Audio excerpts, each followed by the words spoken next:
name is Nicole. I'm an international board certified lactation consultant with Unimom. Today I'm going to show you the Minuet and the parts and how to assemble it. So the first part I'm showing you is the flange and the body of that. And this is all one piece. The Minuet comes with two different flange sizes, the 24 and the 27. And if you have questions about flange sizing, check out the video that was posted from last week. The first part that I'm going to put in is the duckbill valve, and that goes under here. You want to make sure that's on snugly. This part is the diaphragm, and you place it in here. Make sure you just press down. And this is the diaphragm cover. Again, you just make sure you press down. Now, the bottle will attach down here, and your pump comes with bottles. The next part I'm going to attach is the tubing.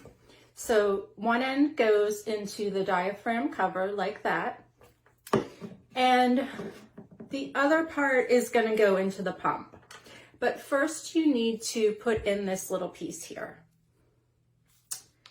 So it snaps in like that, and then there's two slots.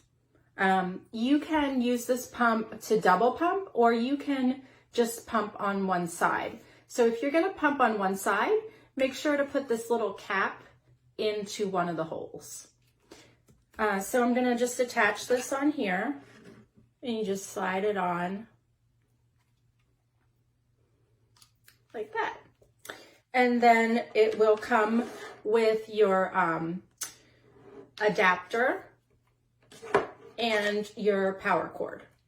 So you can either plug this into a phone charger or a computer, or you can use this power adapter right here.